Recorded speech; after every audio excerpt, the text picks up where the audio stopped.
Hi, I'm Essie. Welcome to the YouTube channel for the Traveling Thistle. Today's vlog is going to be about budgeting and fundraising. So, first I'm going to talk about all of the things that I am doing to fundraise and earn the money to pay off my Shasta. And then I will talk about the budgeting that I'm using to kind of help boost all of that. So, last week I talked about a lot of my mental health issues. Won't be focusing on that so much this week, but we'll be focusing instead on more pertinent things as the weeks go on and I get closer to meeting my goal. It's going to get more focused on the Shasta and the remodel and all of the things that I will be doing for that. So, fundraising. I have been doing a lot of odd, like one-off jobs. I had one job where I went to two different apartment complexes and pretended like I was looking for an apartment and got paid $70 for it. So that went in the Shasta Fund, as I like to call it. I also have been doing a lot of online surveys and using swag bucks to get gift cards and just lots of little things here and there that I could do in my free time. I've gone on Smart Wallet and Penny Hoarder and signed up for a lot of apps. I switched to a bank account that has zero fees whatsoever. I will be moving away from banks like Bank of America where they charge fees for everything because it's my money and I don't think that I should have to give that to them. The company that I work for, if you're interested, I will post the link below. It's called MoneyLion, which there's tons of free banking out there. You can search for your own and compare them and find whatever one works for you. But that's another way that I've been able to save some money, which I'll talk about more in the budgeting. I have notes to keep me on task. So the first thing that I'm going to talk about is part-time jobs that you can do while you're not like at work. One of them is something like Uber or DoorDash or Grubhub. What's the other one? There's another one. I can't remember. Anyways, I have done Uber and Uber Eats, and I didn't like Uber. I feel like they took a lot of the money that I was supposed to get and just didn't it just didn't work well for me. It also was very hard on my car. I spent more time driving around trying to get fares than actually driving people.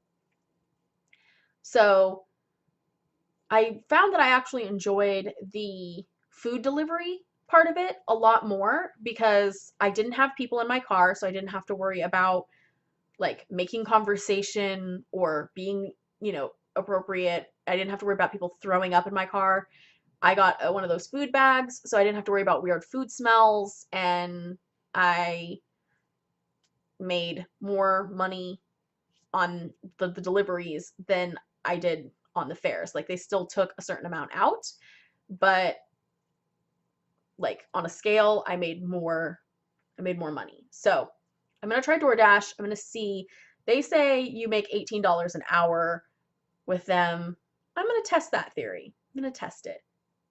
Uber, I think, approximated at $15 an hour, and it was definitely not $15 an hour.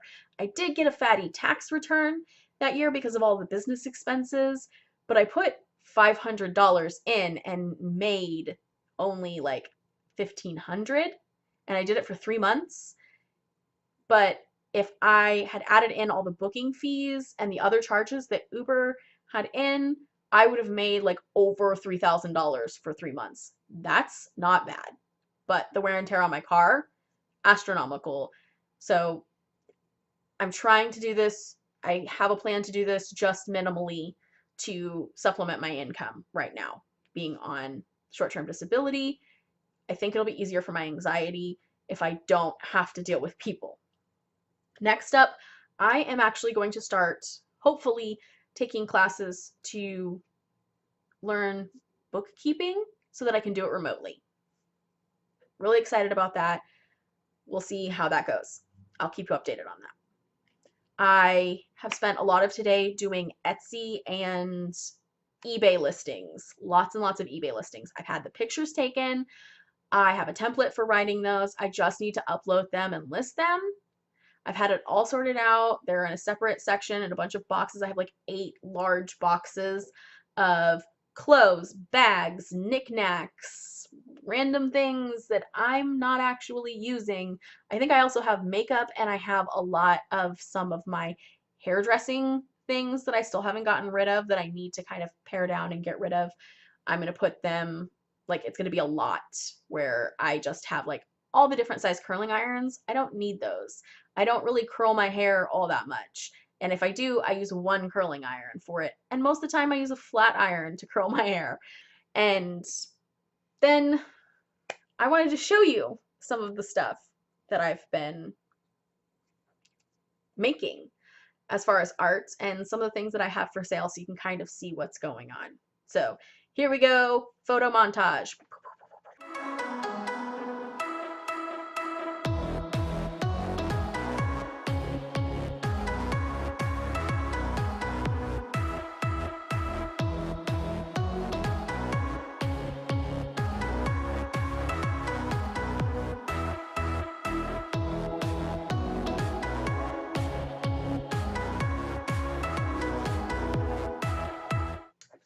So this is one of my favorite pieces.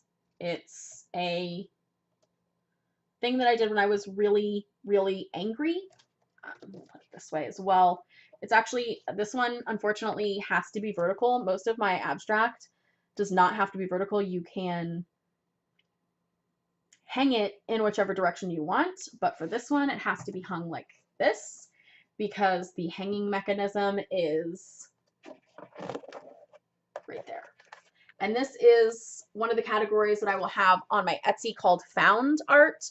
It's where I will be doing some of my abstract drip painting on items that I have found that need remodeling. Like, this was a piece of art that I got from Hobby Lobby. It was a deer that had rainbow watercolored splotchy background stuff and sunglasses on. I don't know why I bought it. I don't know why I bought it. It's not my style at all. But I said, hey, look, multi-purpose canvas. So I used that. This is very, very heavy stretched canvas. I've got some other things that I'm working on to put up in my Etsy that will be where what I list under Found Art. I also have 5x7. We'll put that right up there. You can see the moon, and I don't know if you can see the glitter. I'm trying to keep the glare off of it, but this lovely moon glows in the dark. This is one of my favorites. I really like it. I kind of want to keep it. I think I'm actually going to make a duplicate of this one so that I can keep it, but this was such a great painting. Like, I was just so in a zone for this one. And then I also have the 8x10 stretched canvas. This is probably my most common size that I use next to the 5x7. And let me see if I can get just, oh yeah. I see everything. And this one also has some glitter on it. But yeah, so this one could be also used like that. Now, if you'd like to support me and can't do so financially, I totally understand. If you subscribe to my channel, that will be all the support that I need from you, and I would appreciate it so much. Also, I said that this was going to be about budgeting, so we're going to put in some budgeting tips. Yay!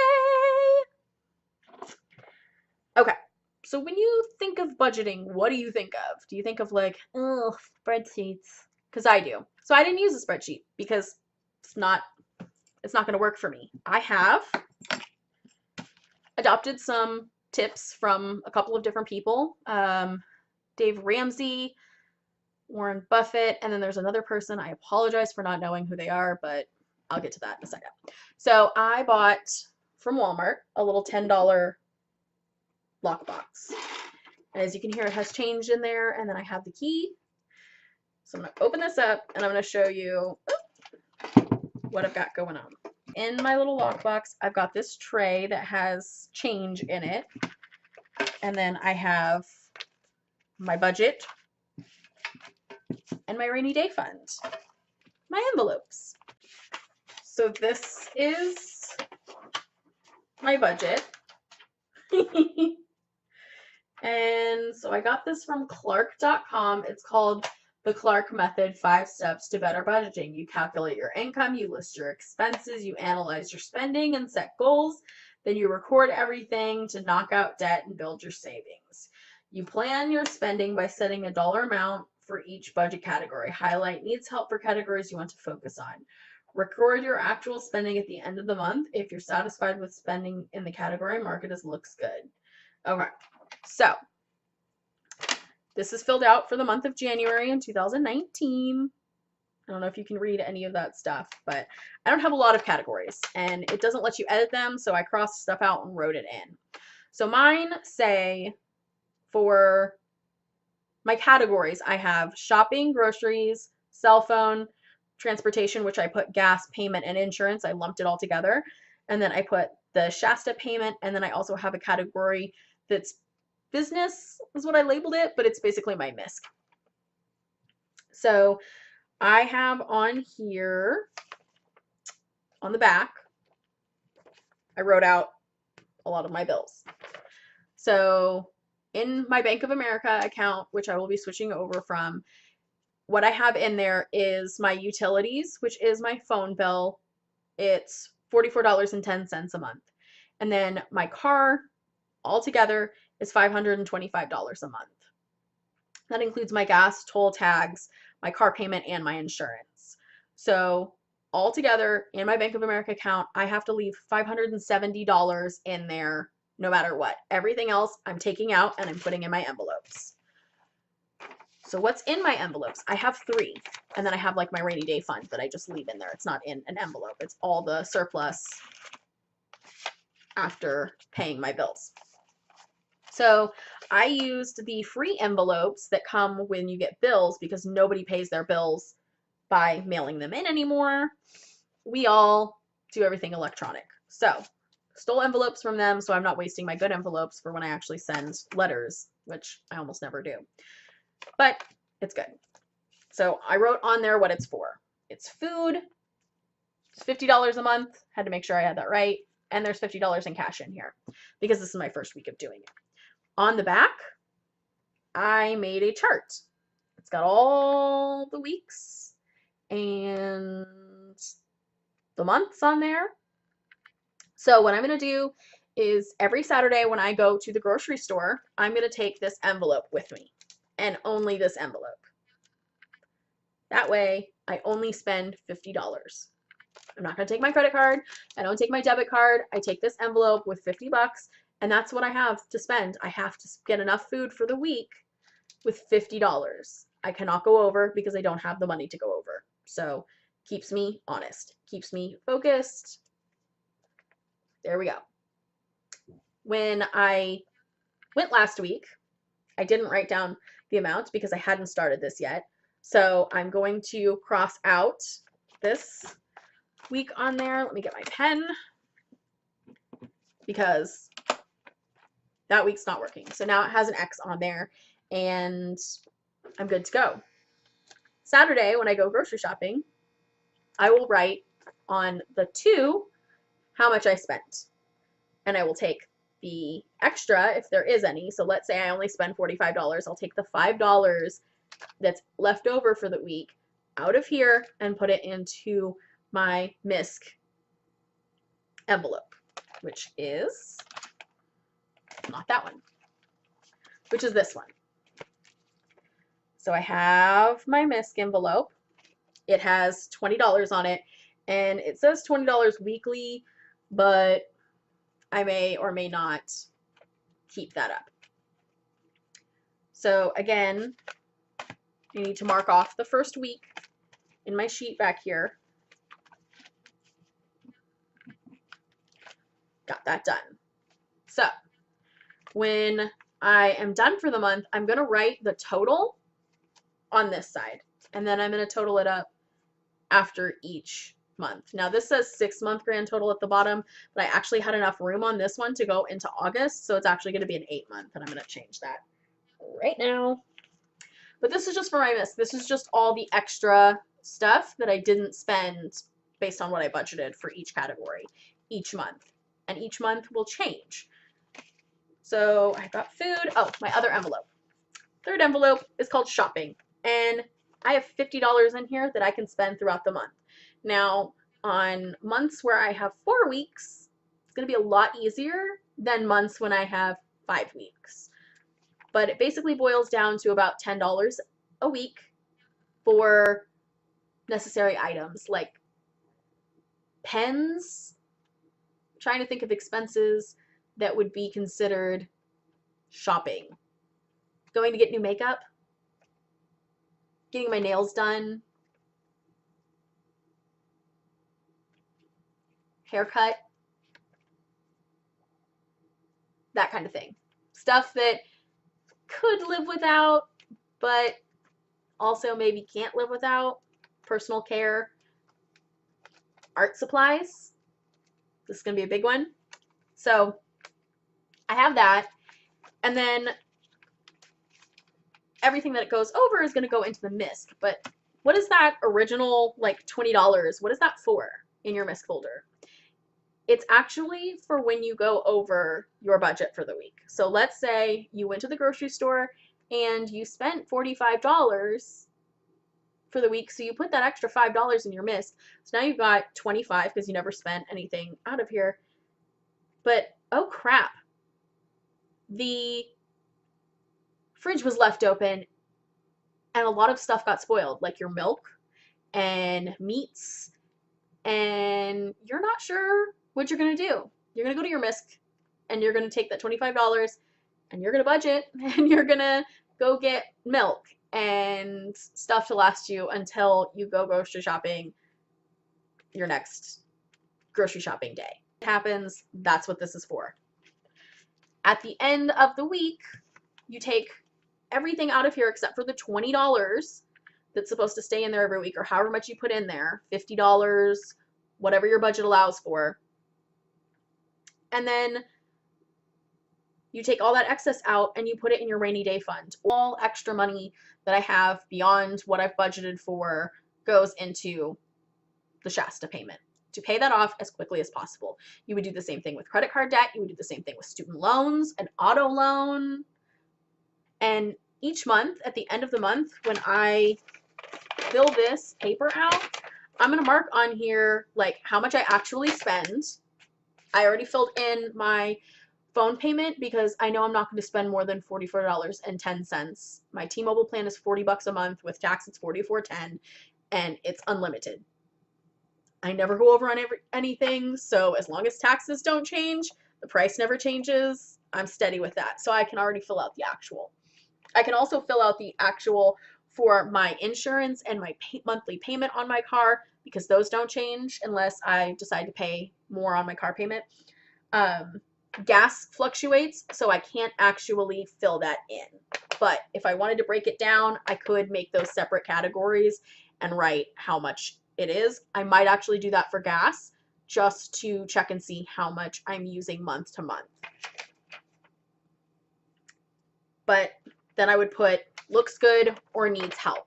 So if I am spending more on food than I'm budgeting for month after month, I need to increase my food budget. I need to increase it from $50 a week to $75 a week. Or I need to buy more art supplies and stuff like that, so I need to increase my shopping envelope to $30 a week. Whatever. You're going to reevaluate every single month just to make sure, because you're going to need to put in things like you don't need a haircut every month, but every 3 months as a woman, you should get your hair trimmed at least. I have doctor's appointments that I have copays for now with the new year starting over, so I have to budget for those doctor's copays. And it's not cheap. So that sucks because I don't get that back. Hundreds of dollars that I could have put towards the Shasta. The number one key to this is not being rigid. You want to be a little flexible with the amounts at the beginning of the month. After you've set your amounts for the month, then you need to be rigid. So January 1st, February 1st, et cetera, those are the only days when you're planning out your budget that you get to be flexible. So January 1st, February 1st, or if you want to do it the last day of the month for the next month. So let's say you're going to do it December 31st for January. That's the only day that you can be flexible with your budget. You set it up, and then you have to stick to it come January 1st until January 31st, when you can do February's budget and you can adjust again. Does that make sense? I hope it does. If it doesn't, please leave a comment. You can send me an email. I will help put you to several other videos where I learned the same exact technique, and maybe they explain it better than I do. The second part of this that I have been doing in my budgeting was something that I got from a YouTube video. I apologize, I do not know who this person is. I tried to find the video again so that I could link to it. They implemented or suggested implementing no spending days. They recommended 2 days a week. I went to the extreme and I'm doing it 3 days a week. So what you do is you say on such and such a day of the week, for example, Tuesday and Thursday, I'm not going to spend any money. I don't take my debit cards with me. I don't take my envelopes with me. I can spend no money. If I need gas and it's Monday, I can get gas. If it's Tuesday, I have to wait till Wednesday. So on Monday, I'm going to look at my gas tank when I'm driving home from work and go, ooh, do I need to stop at the gas station and fill up because I'm not going to make it to Wednesday? Okay, so do that. I'm doing it 3 days a week to be a little bit more extreme and to pinch a little bit more and also cut down on my impulsive spending. So I am not spending any money on Tuesday, Wednesday, and Thursday. So for me, I get paid on Friday. I go grocery shopping on Saturday. So for Friday, I withdraw. So on Friday, when I go home from work, I go to the bank and I withdraw everything except for what I need to stay in the bank for my automatic payments. And then I do my envelopes for the week, for the next week. Saturday, I go grocery shopping. Sunday is usually the start of my work week, so I will go to work. Monday, I will check my gas tank and see if I need to refill before I get on my 3-day spending hiatus.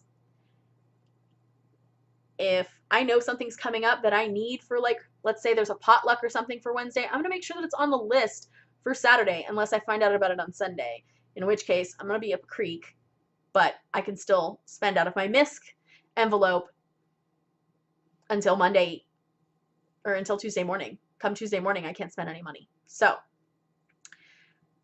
like, if I get into that habit of not spending money on those days outside of necessities like paying rent, because if rent falls on a Tuesday and I'm not paying or I'm not spending any money on a Tuesday, I'm going to get evicted by the time, or have to pay a late fee by the time Friday rolls around.